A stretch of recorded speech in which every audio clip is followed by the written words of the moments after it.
Hello, future people. Welcome to Getting Tabled. I'm Jason the Bruce, and welcome to our review of the new Don't Look Back.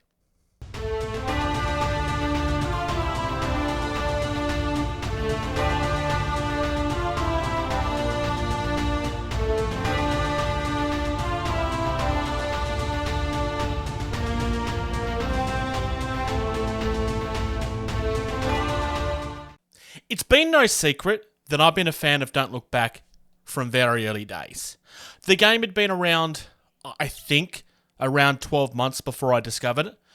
But the moment I got the game, started looking at the rules, started playing, I just lost myself in it. It very quickly became one of my favourite games on the market. Normally when I receive a new rulebook or an updated rulebook for something from a Kickstarter or from a back room in this case, I kind of do like let's have a quick look through the rulebook and then give my first impressions of how it looks, essentially, rather than a full review. I wanted to do a full review on this for a couple of reasons. Number one, those videos, whilst they do get looked at, they don't get a lot of attention, and I think it's just because people are looking for like a real review. And honestly, this is a game that I feel like I've spent enough time with where I can give an opinion that's worth something. Generally speaking, before I get into the review, and we will be going through the full rulebook today, but generally speaking, when you're going from a book this size to a book the size that we have now, one of two things could happen. Either it's going to get really fleshed out and be really, really good, or it's going to feel like it's trying to say a very small amount and a very large amount of text. If all you're looking for is the answer to that question, I can tell you here right now, this is worth your time. I hope that you'll stick around for the rest of the video, but honestly, this is worth your time. So, before I go too far, I wanted to first start with the original rulebook. First things first, there is no comparison between these two. Like, when they say that this is a revised edition, like, this is a full game, this is a demo, is how this feels. Now, don't get me wrong, this original game was phenomenal, and far better than I think anybody expected it to be.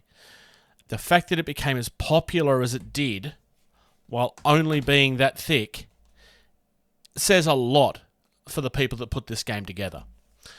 There is a very good reason why Matt Burns got a following as quickly as he did. It starts nice and simple, like just going through, and I'm only going to go through this very briefly. It's fairly straightforward. I like the fact that their art style hasn't changed drastically. It still kind of feels like it fits in the same world. Everything is kind of nice, simple, laid out, but there's not really a lot to this game in the original edition. And it's not going to take us long getting through the new version of this game to see why I'm speaking so highly of it. This cover, in comparison to this, is phenomenal. Like, this is a fairly simple piece of artwork. There's nothing really outstanding about this. I mean, it's not bad, but it's just kind of there. This is phenomenal. This really stands out. It's a nice, thick cover. Really, really nice. All of this white actually glows in the dark. I don't have the ability to show you that on camera, I don't think. So we open it straight up. Inside cover is kind of nice and gory. Straight into a lovely piece of miniature artwork. So we start with the rule of cinema. This is something that does feature in the original rulebook. And it's kind of like just an off-the-side remark as part of the game concepts, where the new book starts with this at front and center. It's the first thing that you see when you're opening up this game. At its heart, Don't Look Back is about the narrative you want to create. I've always wanted to create a game that lets you, the players, make the story you want to play. If a situation comes up in the game and you're not sure how to resolve it, talk with the other players to create an outcome that will tell the best story. When in doubt, choose whatever increases the body count. We encourage you to look for trouble in plots and create interesting stories through your play. Please homebrew special rules, killers, and plots that make the game what you want it to be. So this is not a competitive game. This is a storytelling experience that you're telling with other people. The whole point of this is to tell out the story. It's not just about trying to survive the killer. You certainly can play it that way, and I have played it that way the first time that I've run this game a couple of times, but I think it's pretty safe to say that you will have a lot more fun in this game if you're approaching it from this angle. Nice acknowledgement of how the new version came together. Where am I?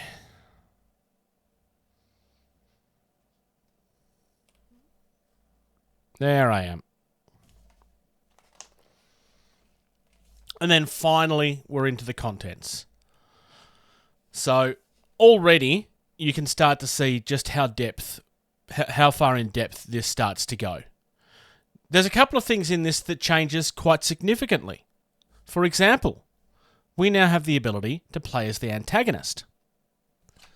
We have the ability to insert a director. So a game master, essentially. Whereas Trilogies used to be its own separate book, it's now included as part of this. There's a lot of options and ways to play this now. Now, I'm not going to literally read through this. We're just going to go through. This is a review, so I'm showing you what I've come across. I do like the fact that there's guides to the chapters that explain essentially what they are. So, for example, the antagonist in this chapter, you will find all the rules needed to add a playable killer called the antagonist, whereas normally the game controls this person. The artwork in this is phenomenal. It really is. The original artwork was good too. This is so much better. A bit of a look at the actual town of Northwood. And then we start going into the lore. Now, I'm not going to read through the lore. I'm just going to go through, show you kind of how it looks. Kind of just gives you an idea. We actually have 2 different high schools. So there's quite a few young folks in the town. And it's set up to explain how things get to the way it is. Holden Gibson, he was in the game that we had in our Let's Play. Probably not the video that I'm most proud of, to be honest, but it is something I would like to revisit at some stage. I would like to actually get some Let's Plays happening. But it's harder to do on the budget that I have, in the setup that I have. Denise DeGraw.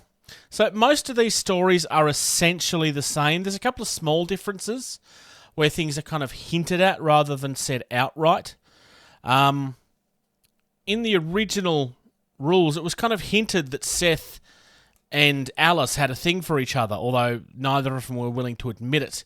And that's not necessarily stated here anymore. It's very, very vague about that. There's Alice. Max is certainly not portrayed to be a nice guy here. He's very much a bit of a moron. And I mean that as in he's not a very nice person. Mia is our first new character. So she's someone that has recently moved to Northwood. Oh, and here's another thing that I've started. It actually gives family members and so forth, and whether they're still alive or not. For example, Seth's mother is deceased, and a new part of his lore is explaining that his father used to work for the DeGraws, so her father, and they had a falling out, apparently about the mother's death. So there's suspicious things going on there. We also have Rachel Newton, who is not in the game. She's mentioned in the story quite a lot. I kind of suspect that we will see her at some point soon, hopefully. Keen Hauser. This is our gentleman in the wheelchair. He's living with his mother. This is, again, another new character. Ranger Sandy. She's an original character. She doesn't have any kids of her own, but she does have a partner. And then Pat. So Pat is hilariously mostly censored, and I find this hilarious. This has been done on purpose. So Pat, ironically, featured in the original game as a mission, and it was called Where's Pat? So the mission was that Pat's gone missing and you had to find him. And there was a chance that you would find him and then have to run from the killer, or that you would find him dead and you would find pieces of Pat. And they've introduced him as a new character, and part of the fun is that we still really don't know anything about him because it's all censored. It's kind of hinted that he's kind of made by the DeGraw Corporation and is maybe not a real person. And then we're into the prologue. So this is definitely one of the areas that they've really fleshed things out. It talks about the important concepts. Obviously, we know what our characters are. We know what our killers are. We know what our supporting characters are there for. Our plot is how the game runs. Points of interest, the objectives, jump scares, skill rolls, and tokens. So this is essentially how the game is played. Love this. This is actually a piece of terrain. I know it looks like a piece of artwork, but that is actually a piece of terrain. Setting up. So, this is kind of reminiscent of the original plots that they showed you. But unfortunately, they don't continue this throughout the rest of them. How to read your character cards. Choosing your plot, and now we start going through the plots. Nope. Setting up your killer. How the rules work for the terrain. Going through different pieces of terrain that you can have. And now we're going into universal rules, so things that apply to everything. So some of this will be fairly straightforward. We've got line of sight and stuff. This wasn't really explained very well in the original, but it's certainly explained better here. Light tokens, carry across from the original. How to generate the killer. Characters taking damage. More lovely artwork. And then we're getting to the core rules. So how the game actually plays. Killer phase. I'm really enjoying how they've set this out. Like, everything's detailed nice and clearly. Everything's easy to read. Like, there's quite a few different colorways and stuff here. Like, we have the red and the white. We have kind of like this off-white with black, and then the green and the white. But everything is really clear and easy to read. So I really like how they've done that. And the artwork is prominent on display. It's a mixture of miniatures. It's a mixture of artwork. And it all just really works. They've done a really nice job in laying all of this out. So I'm just going to skip ahead a little bit. Here we go. So this is what I was saying earlier with the plots. So we do have plots, but it doesn't give the actual photos anymore of what the actual table looked like. I don't have a huge problem with this because realistically, like, there's certain elements of how it should look that make sense, but you can kind of make the table however you want anyway. It's kind of like, it talks about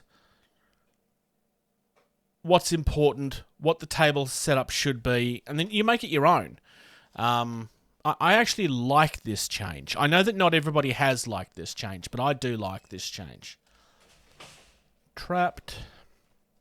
And then well in the woods.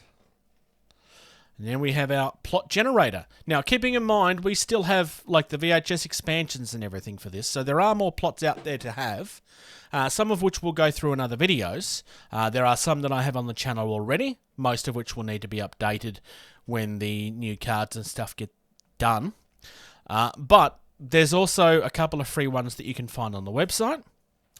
And the expansions that came with this as well, that I will need to go through separately. So it's all random generator stuff. I mean, in theory, you could go through and sculpt one of your own if you really wanted to.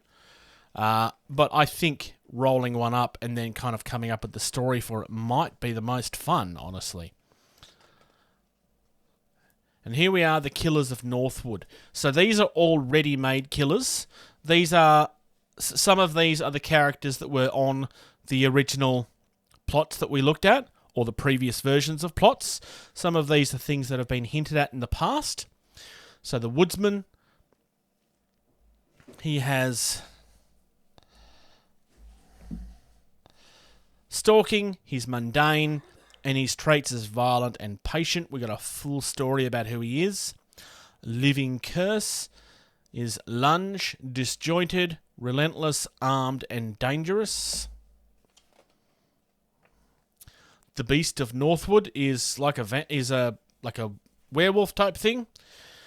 Stalking, mutilated, traits is menacing and dead eyes. Grayson is one step ahead, mutilated, dead eyes, and relentless. So this is what I was saying was Jason in my original video. The Lakeshore Killer, just out of sight, mundane, armed and dangerous, and whispers. Then we've got Gus, which is one step ahead, mundane, supernatural, unnaturally fast. The Whistler, this is maybe my favourite looking of them all, honestly. I love the look of this guy. Just out of sight, ethereal, daywalker, and patient. The Judge of Hangman's Rock, this is actually a bonus miniature that I received. Stalking, ethereal, menacing, and patient. The Harbour Master, one step ahead, familiar, daywalker, and whispers. And the Seer, one step ahead, mundane, whispers, and dead eyes. I think that's it. Yes, that's it. Now we go into the advanced rules. So what are the advanced rules? Like basically, these are things that you can add in as it goes. Essentially, things that are a little bit more complicated, a little bit harder. Add more variation.